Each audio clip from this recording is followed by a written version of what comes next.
بسم اللہ الرحمن الرحیم۔ ایک امان افروز واقعہ، ظالم بادشاہ اور مسلمان مجاہد۔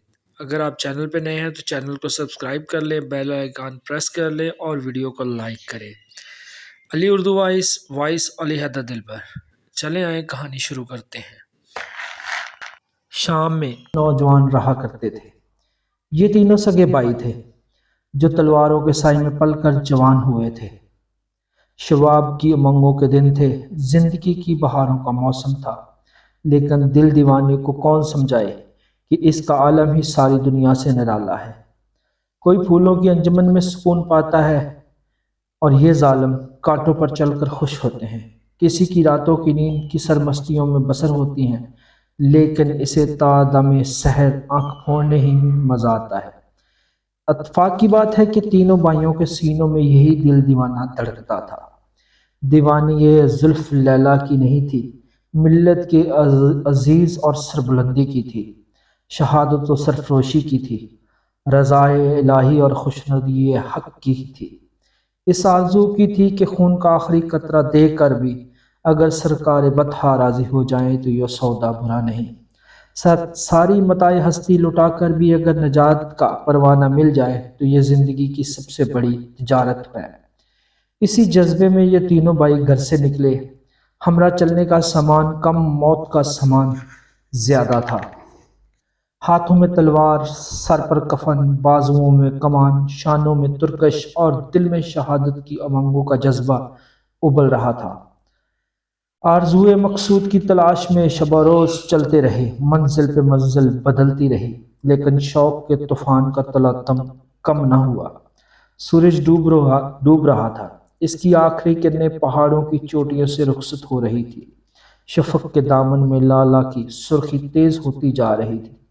دن بھر کے تھکے مسافر اپنی منزل کی طرف پلٹ رہے تھے۔ شام کی سیاہی گیسوئے جانا کی طرف ہر طرف پھیلتی جا رہی تھی، اور تینوں جانوں کا یہ مختصر سا قافلہ ایک پہاڑی کے دامن سے گزرتے ہوئے کسی ہموار زمین کی جستجو میں سرگردہ تھا۔ اس لیے نہیں کہ لیٹ کر تھکن دور کر لی جائے، بلکہ اس لیے کہ مال کے بے نیاز کے سامنے ماتھا ٹیک کر روح کی پیاس بجھائی جائے۔ کافی دیر کے بعد کچھ ہی بلندی پر ایک ہموار چٹان نظر آئی۔ آسمان پر کمندیں ڈالنے والوں کے لیے وہاں تک پہنچنا مشکل نہیں تھا۔ نہایت تیزی سے تینوں اس پر چڑھ گئے۔ اب نماز کی تیاری شروع ہو گئی۔ چھوٹا بھائی یوں ہی اذان کے لیے کھڑا ہوا، قریب سے ہی اللہ اکبر کی پرجلال آواز کانوں میں آئی۔ یہ آواز سنتے ہی بڑے بھائی شوق کی بے خودی میں اچھل پڑا اور بے ساختہ منہ سے آواز نکلی، ہماری بےتاب آرزوؤں کا سراغ مل گیا، اب ہماری محنت سفر وصول ہو جائے گی، منزل مقصود قریب آ گیا ہے شاید۔ بڑے بھائی کی یہ کافیت دیکھ کر چھوٹے بھائی نے دریافت کیا، بھائی جان آپ کا مطلب ہم نہیں سمجھ سکے، کیا آپ کو معلوم ہے کہ یہ اذان کہاں سے آ رہی ہے؟ بڑے بھائی نے محبت بھرے انداز میں جواب دیا، میرے عزیز، یہ مجاہدین اسلام کا لشکر معلوم ہوتا ہے، جس میں شریک ہونے کی تمنا ہمیں یہاں تک کھینچ لائی ہے۔ کوہ حصار کی وادی میں سوائے مجاہدین کے اور کوئی نماز کھڑی نہیں کر سکتا، غالباً اس پہاڑی کی جانب سے یہ آواز آ رہی ہے۔ وقت جا رہا ہے، آؤ پہلے نماز پڑھ لیں، اس کے بعد سراغ لگائیں گے۔ چھوٹے بھائی نے نہایت پرشکوہ اور دردناک لہجے میں اذان دی۔ اس کے بعد جماعت سے نماز ادا گئی۔ سنتیں اور نوافل سے فارغ ہو کر تینوں بھائی پہاڑوں کے کنارے کنارے لشکر کی تلاش میں نکل کھڑے ہوئے۔ چاندنی رات تھی، اس لیے رستہ تلاش کرنا مشکل نہیں تھا۔ کافی دیر تک چلنے کے بعد قریب سے گھوڑوں کی ٹاپوں کی آواز سنائی دی۔ تینوں بھائی چونک کر کھڑے ہو گئے اور ہتھیار سنبھال لیے۔ نظر اٹھائی تو سامنے دو عربی سوار آتے ہوئے دکھائی دیے۔ قریب پہنچ کر دونوں نے بلند آواز سے کہا، السلام علیکم۔ بھائیوں نے جواب دیا، وعلیکم السلام ورحمۃ اللہ وبرکاتہ۔ کیا ہم دریافت کر سکتے ہیں کہ آپ کون ہیں، کہاں سے آ رہے ہیں اور کہاں جانا چاہتے ہو؟ عربی گھوڑ سواروں نے نہایت اچھے انداز سے ان سے دریافت کیا۔ ہم لوگ ملک شام سے آ رہے ہیں، خدا کی راہ میں گھائل ہو کر جان دینے کی آرزو ہمیں یہاں تک کھینچ لائی۔ میدان کارزار کی طرف جانے والے قافلوں کی تلاش میں صحراؤں، بیابان اور ویرانوں کی خاک چھانتے ہوئے کافی دن بیت گئے، لیکن کہیں کوئی سراغ نہیں ملا۔ ابھی مغرب کے وقت پہاڑوں کی دوسری جانب سے اذان کی آواز سن کر دل نے گواہی دی، ہو نہ ہو قریب ہی کہیں اسلامی لشکر کا پڑاؤ ہے۔ اس جستجو میں جا رہے تھے کہ آپ حضرات سے ملاقات ہو۔ عربی گھوڑ سواروں نے کہا، خوش آمدید کہتے ہیں، اور گھوڑوں سے اتر پڑے، اور اسلامی تہذیب کے مطابق مصافحہ اور گلے مل کر انہوں نے اذان کی آواز سن کر ہم بھی اس غرض سے نکلے تھے کہ آپ حضرات کی مجاہدانہ امنگوں سے ہمارا حوصلہ بڑھے گا۔ خدائے قدیر ہر مسلمان نوجوان کو اپنے دین کے لیے اس طرح کی سرفروشی کا جذبہ عطا فرمائے۔ امان کی یہی تپش ملت اسلامیہ کی نبض کو پرسوز اور متحرک رکھتی ہے۔ جس قوم میں آپ جیسے فلک پہ ہمت رکھنے والے مجاہد ہوں، اس کا پرچم کبھی سرنگو نہیں ہو سکتا۔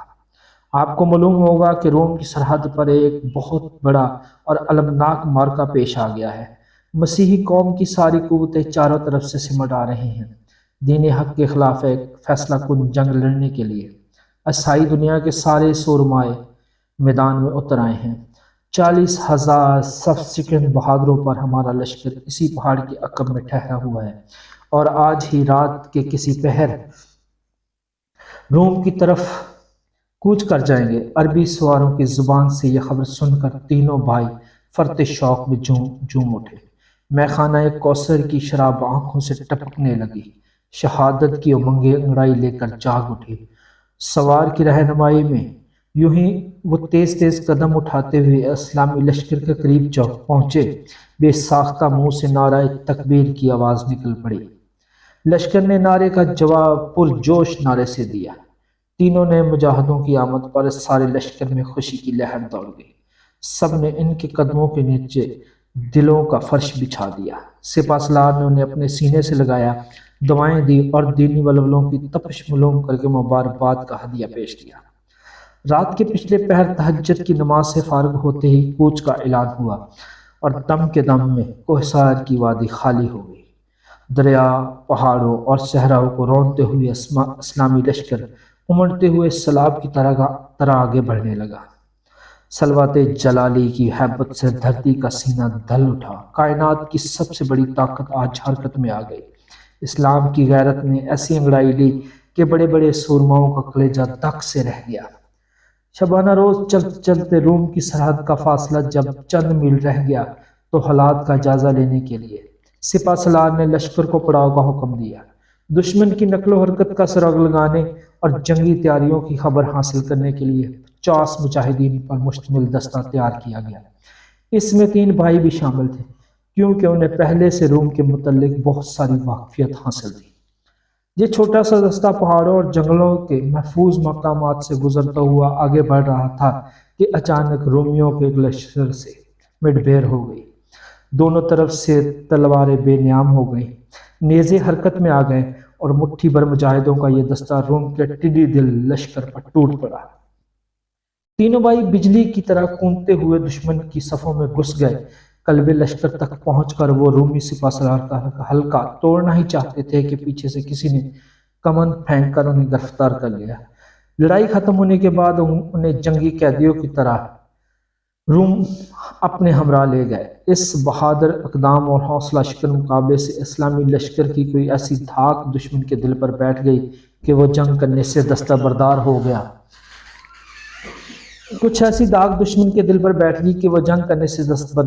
بالآخر کئی ہفتے قیام کرنے کے بعد اسلامی لشکر کو حجاز کی طرف واپس لوٹ کر آنا پڑا۔ آج تینوں قیدیوں کے فیصلے کا دن تھا۔ روم کا عیسائی بادشاہ یوں ہی دربار میں آ کر بیٹھا، جلاد نے تینوں کو سامنے لا کر کھڑا کر دیا۔ تینوں بھائیوں کے چہرے پر خوف اور دہشت کا کوئی اثر نہیں تھا۔ انجام کی فکر سے بے فکر، بے پرواہ وہ بڑے دربار میں مطمئن کھڑے تھے۔ بادشاہ نے گرجتے ہوئے کہا، تم ہمارے ملک پر حملہ کرنے آئے تھے، لیکن قبل اس کے کہ تمہارا خوفناک منصوبہ پورا ہوتا تم گرفتار کر لیے گئے۔ اب اس جرم کی سزا سوائے موت کے کچھ نہیں، لیکن تمہارے خوشنما چہرے اور حسین جوانیوں پر مجھے ترس آ رہا ہے۔ ایک شرط مان لو تو تمہاری جان بخش دی جا سکتی ہے۔ جان بخشی ہی نہیں، شاہی دربار کا بڑے سے بڑا اعزاز بھی تمہیں حاصل ہو سکتا ہے۔ بڑے بھائی نے بھرپور شان بے نیازی سے دریافت کیا، وہ شرط کیا ہے؟ بادشاہ نے جواب دیا، بہت معمولی شرط ہے، صرف اپنا مذہب تبدیل کر دو، اسلام کو چھوڑ دو، عیسائی قبول کر لو۔ اسلام کے غیور مجاہدوں نے پرجلال آواز میں بادشاہ کو مخاطب کیا، افسوس تمہاری دنائی پر، شرط زندگی کو تم معمولی شرط کہتے ہو؟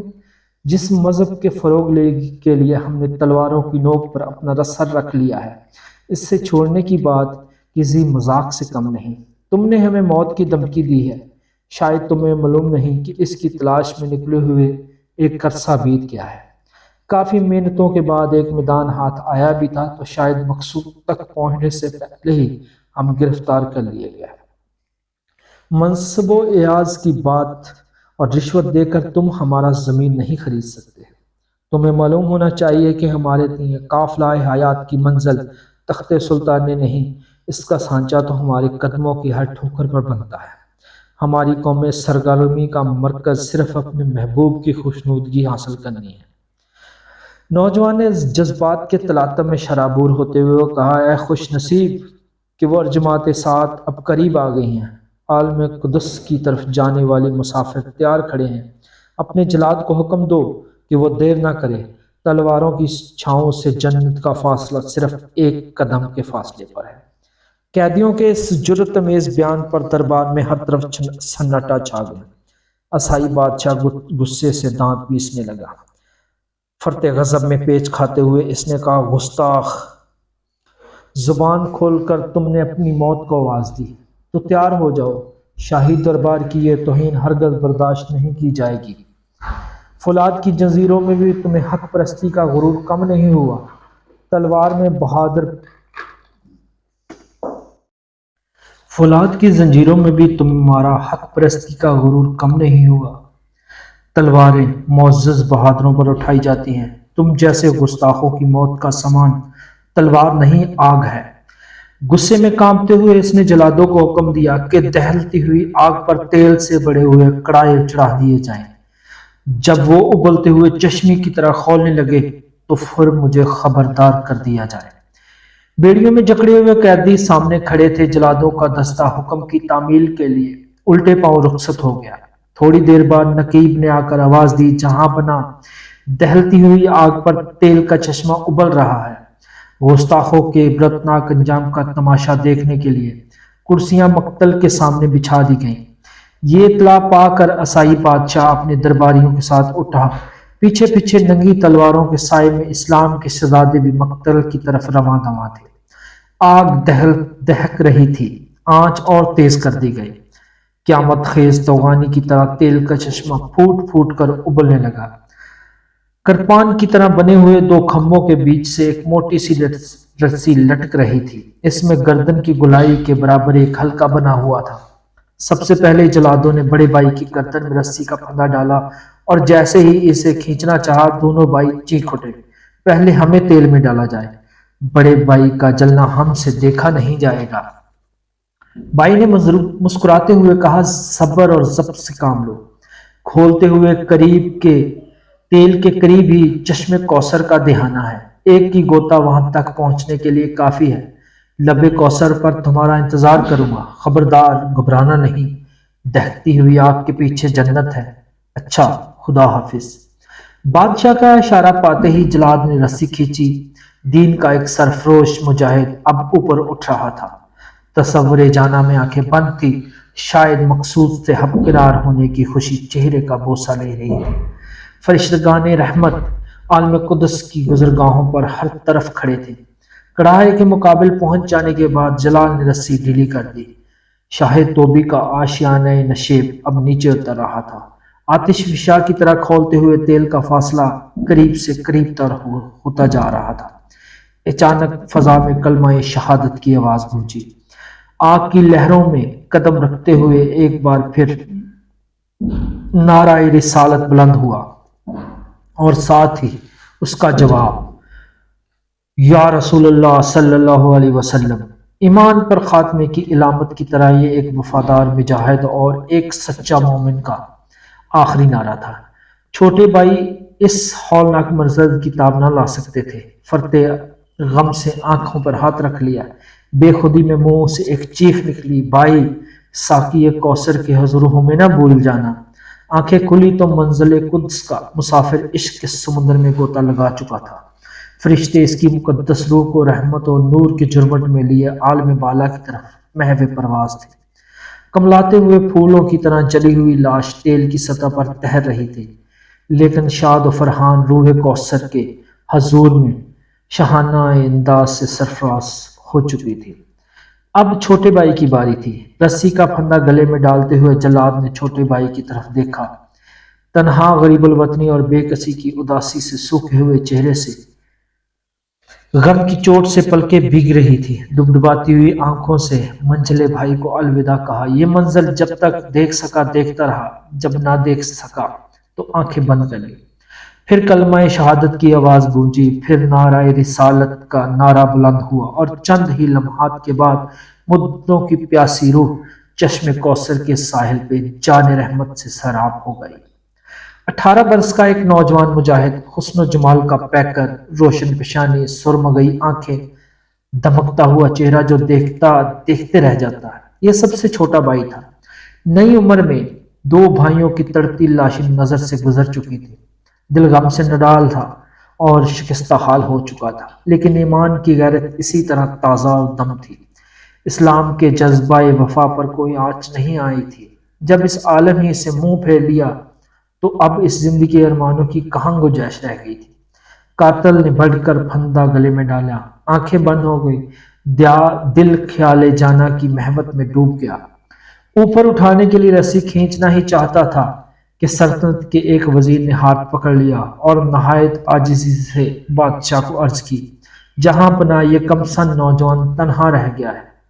شکل و صورت سے یہ چالاک معلوم نہیں ہوتا، نہایت معصوم ہے، آسانی کے ساتھ اسے مذہب اسلام سے منحرف کیا جا سکتا ہے۔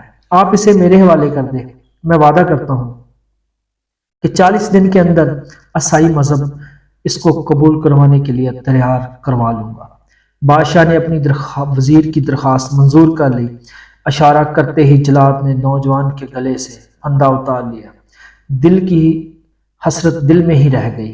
منزل قدوس کے مسافر کو آہ راہ سے واپس لوٹ آنا پڑا۔ مقتل سے اٹھ کر وزیر نے اپنے محل کا رخ کیا۔ نوجوان بھی ہمراہ تھا، لیکن اسے گریزہ تھا کہ کسی دوسری ارجمند موت کی راہ سوچ رہی تھی۔ وزیر نے محل میں داخل ہوتے ہی خواجہ سرا کو آواز دی، دیکھو اس نوجوان کو سب سے آراستہ کمرے میں ٹھہراؤ، زندگی کی ساری آسائشیں اس کے قریب جمع کر دو۔ تھوڑی دیر بعد کنیزوں کے جرمٹ میں شہزادی آداب بجا لانے کے بعد کی خدمت میں حاضر ہوئی۔ وزیر نے بیٹی کو گلے لگایا، سر پر ہاتھ پھیرا اور پہلو میں بٹھا لیا۔ میری ذہین اور سعادت مند بیٹی، آج میں نے ایک نہایت سنگین اقدام کر لیا ہے۔ تمہاری ذہانت سے توقع ہے کہ میری زبان کا بھرم رکھ لیا جائے گا۔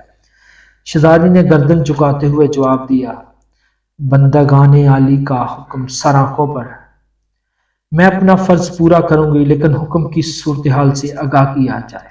وزیر نے کہا کہ وہ 3 جنگی قیدی جو عرب کی سرحد سے گرفتار ہو کر آئے تھے، وہ تینوں آپس میں بھائی تھے۔ ان میں سے 2 آج موت کے گھاٹ اتار دیے گئے۔ سب سے چھوٹا بھائی جو ایک نہایت خوبصورت اور بڑی ہی خوش شکل نوجوان ہے، اسے میں نے تختہ دار سے یہ کہہ کر اتار لیا کہ میں 40 دن کے اندر اندر اس کا مزل تبدیل کروانے پر اسے راضی کروں گا۔ بادشاہ نے میری درخواست کو شرف قبولیت بخشا۔ میں اس نوجوان کو اپنے ہمراہ لے کر آیا ہوں۔ اگر میں نے اپنا وعدہ پورا کر دیا تو روم پر میرے حسن تدبیر کا سکہ بیٹھ جائے گا۔ شہزادی نے یقین کے انداز میں کہا، 40 دن کی مہلت تو بہت طویل ہے، اسے دام فریب میں لانا میرے چند لمحے کی بات ہے۔ تعجب ہے کہ ایک معمولی بات کے لیے آپ اس طرح فکر مند نظر آ رہے ہیں، جیسے کوئی بہت بڑا ملک فتح کرنا ہو۔ رات ڈھل چکی تھی، سارا محل نیند کی خاموشی میں ڈوبا ہوا تھا۔ اسی عالم میں روم کی سب سے حسین اور جوہرہ جمال دوشیزہ عیش و دناؤں کی مجسم سحر وزیر کی شہزادی اٹھی اور خوبصورت لباس زیب تن کیے، بال سوارے، نظر کی تیگی پر پانی چڑھایا اور سامان قتل سے پوری طرح آراستہ ہو کر اس کمرے کا رخ کیا جہاں نوجوان قیام پذیر تھا۔ یوں ہی اندر داخل ہوئی نوجوان زمین پر پیشانی رکھے پھوٹ پھوٹ کر رو رہا تھا۔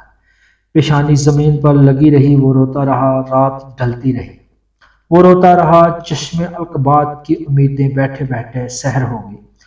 اپنے خرم و ناز سے قیامت اٹھانے والی شہزادی طرح طرح کے ہتھیاروں سے مسلح ہونے کے باوجود سجدے سے ایک نوجوان کی پیشانی نہ اٹھا سکی۔ جلوائے حسن کا سارا غرور ٹوٹ گیا۔ ماتھے پر شکن ڈالے ہوئے تاروں کی چھاؤں میں وہ اپنی خوابگاہ کی طرف لوٹ کر واپس آ گئی۔ دوسرے دن پھر قیامت کی ادائیں اپنے جلووں میں لیے شہزادی نوجوان کے کمرے میں داخل ہوئے۔ وہ ہاتھ باندھے کھڑا تھا، وہ رات بھر کھڑا رہا، اسی حالت میں کھڑا رہا۔ حسن مغرور آج بھی خرابی و خستہ حالت سے واپس لوٹ آیا۔ تیسرے دن سر شام سے اس نوجوان نے کمرے کا رخ کیا۔ جیسے ہی وہ اندر داخل ہوا، خوشی سے مچل گئی۔ آج نوجوان نماز کی حالت میں نہیں تھا۔ 3 دن کے بعد اب حسن کو اپنا جادو جگانے کا موقع مل گیا تھا۔ سحرانہ اداؤں کے ساتھ وہ یوں ہی آگے بڑھی۔ نوجوان نے کھڑے ہو کر فوری نماز کی نیت مان لی۔ آج بھی سامنے ہتھیار دھرے کے دھرے رہ گئے۔ اس طرح ہفتہ گزر گیا۔ حسن بے نقاب مچل مچل کر رہ گیا، لیکن نوجوان نے آنکھ اٹھا کر بھی نہ دیکھا۔ 40 دن کی مدت قریب آ چکی تھی۔ وزیر نے ایک دن بیٹی سے دریافت کیا، نوجوان کا کیا حال ہے؟ کافی دن گزر گئے ہیں، ابھی تک تم نے کوئی خوشخبری نہیں سنائی۔ بیٹی نے شکست خوردہ لہجے میں جواب دیا، وہ تو ہر وقت اپنے خدا کی عبادت میں ہی مصروف رہتا ہے۔ بات کرنا تو بڑی بات، اس نے کبھی آنکھ اٹھا کر بھی میری طرف نہیں دیکھا۔ بادشاہ سے مزید 40 دن کی مہلت حاصل کر لی جائے۔ آخر وہ فرشتہ نہیں، ایک انسان ہے، اپنی فطرت سے کب تک جنگ کرتا رہے گا؟ کبھی نہ کبھی تو وہ شکار ہو کر ہی رہ گیا۔ 40 دن کی میعاد ختم ہو چکی تھی، اب دوسری میعاد چل رہی تھی۔ ہر آنے والی رات نوجوان کی بے نیازی و محبت اور قلب و نظر کی طہارت کا وہی عالم تھا۔ حقیقت کی دلکشی کے آگے بناوٹ کی نمائش کب تک چل سکتی تھی؟ آخر ایک دن فریب کا سارا طلسم ٹوٹ گیا۔ ایک خدا ترس عابد و زاہد نوجوان کی زندگی کا تقدس شہزادی کے دل پر اثر انداز ہو کر رہا۔ ہر روز کی طرح رات کو بھرپور تنہائی میں آج بھی شہزادی نوجوان کے کمرے میں داخل ہوئی، لیکن آج دل کا عالم بدل چکا تھا۔ شوق میں ڈوبی ہوئی یہ پہلی آواز تھی جو شہزادی کے منہ سے نکلی، پاک دامن نوجوان، میں اس مذہب پر لعنت بھیجتی ہوں جو اپنی بیٹیوں کی عصمت بیچ کر اپنے لیے جگہ حاصل کرتا ہے۔ دل کے گہرے خلوص کے ساتھ مجھے اسلام کے اس پاک دین میں داخل کر لیجیے گا جس نے فرشتوں کا تقدس ادا کیا، جو دنیا میں صرف اپنی صداقت اور روحانیت کی کشش سے پھیلا۔ مال و زر، عفت و ناموس کی رشوت دے کر پھیلانے والے مذہب دنیا انسان کی سب سے بڑی لعنت ہے۔ نوجوان نے نظر نیچے کیے ہوئے کلمہ شہادت کی تلقین کی، توحید اور رسالت کا اقرار کروایا اور اسے حلقہ اسلام میں داخل کر لیا۔ مسلمان ہونے کے بعد شہزادی نے مشورہ دیا کہ ہمیں جلد سے جلد یہ جگہ چھوڑ دینی چاہیے، ابھی ہمیں دین حق کی تبلیغ کے لیے زندہ رہنا ہے۔ عرب کی سرحد قریب ہے، وہیں نکل چلے، ورنہ میرا اسلام ظاہر ہونے کے بعد ہم لوگوں کی جان ہلاک کیے بغیر یہ ظالم دم نہیں لیں گے۔ نوجوان نے اس شرط پر چلنا منظور کر لیا کہ تمہیں اپنا پورا جسم نقاب کے اندر رکھنا ہوگا اور میرے آگے نہیں پیچھے چلنا ہوگا۔ دوسرے دن جب کہ رات ڈل چکی تھی، سارا محل نیند کی آغوش میں شرابو تھا۔ 2 تیز رفتار گھوڑے محل کے عقبی دروازے پر کھڑے تھے۔ تاریکی میں 2 سائے بڑھتے ہوئے نظر آئے۔ چند ہی لمحوں کے بعد ہلکی ٹاپوں کی آواز سنائی دی۔ آبادی سے باہر نکل کر یہ آواز تیز ہو گئی۔ ہواؤں سے باتیں کرتے ہوئے گھوڑے سرپیٹ دوڑے جا رہے تھے، آگے آگے نوجوان اور پیچھے پیچھے شہزادی کا گھوڑا چل رہا تھا۔ ابھی رات بہت باقی تھی۔ شہر سے کافی دور نکل آنے کے بعد گھوڑوں کی رفتار دھیمی کر دی گئی۔ اب آہستہ آہستہ 2 پہاڑوں کے درمیان ایک تنگ راستے سے یہ سوار گزر رہے تھے۔ جو ہی راہ کے دھیانے تک پہنچے، قریب ہی گھوڑوں کی ٹاپوں کی آواز سنائے کانوں میں آئی۔ دونوں سنبھل کر کھڑے ہو گئے، تلواریں نیاموں سے باہر نکل آئی۔ شہزادی نے کہا، معلوم ہوتا ہے دشمن ہمارے تعاقب میں آ رہا ہے۔ نوجوان نے تسلی دیتے ہوئے جواب دیا، گھبرانے کی بات نہیں، آنے والے اگر بری نیت سے آ رہے ہیں تو میری تلوار کے راستے میں حائل ہوئے بغیر نہیں رہے گی۔ اگر وہ صرف راہگیر ہیں تو ہم ان سے کوئی نہیں چھیڑ چھاڑ کریں گے۔ دو پہاڑوں کے دروں سے نکلنے والے باہر نکلنے کے بعد نوجوان ایک عجیب و غریب تماشا دیکھ کر حیران رہ گیا۔ بے ساختی میں منہ سے چیخ نکل پڑی، بھائی جان، کئی روز گزر گیا، آپ حضرات کو جام شہادت نوش کی ہے، آپ یہاں کیسے؟ عالم برزخ میں رہنے والوں کیا زندہ کی طرح ہماری دنیا میں پلٹ کر آ سکتے ہیں؟ بڑے بھائی نے مسکراتے ہوئے جواب دیا، شہیدوں کا حال عام مردوں سے بالکل مختلف ہوتا ہے، وہ جہاں اور جس برزخ میں جانا چاہیں جا سکتے ہیں۔ سلسلہ کلام جاری رکھتے ہوئے مرحوم بھائی نے یہ خوشخبری سنائی کہ عالم بالا میں تمہاری طہارت اور پاک دامنی کی دھوم مچی ہوئی ہے۔ جان رحمت صلی اللہ علیہ وآلہ وسلم نے ہمیں حکم دیا ہے کہ تمہارا عقیدہ نکاح نو مسلم شہزادی سے کر دیا جائے۔ شہیدوں کی یہ پاک روحیں تمہارے بزم نکاح میں شرکت کی غرض سے حاضر ہوئی ہیں۔ شہزادی وہیں کھڑی ساری باتیں سن رہی تھی۔ عالم غیب سے آنے والوں کا یہ قافلہ دیکھ کر اسے اسلام کی کائنات کے اقتدار کا یقین اور بڑھ گیا۔ جلد جلد بزم نکاح منعقد ہوئی۔ اطہار و طبیعت کی موجودگی میں تجدید قبول کی رسم ادا کی گئی۔ خطبہ نکاح کے بعد تمام روحوں نے نئے جوڑے کو مبارکبادیں دیں۔ بھائی نے دلہن اور دلہا پر جنت کے پھول نچھاور کیے، اور اس کے بعد روحوں کا یہ سارا مجمع دم کے دم ایک دم نگاہوں سے اوجھل ہو گیا۔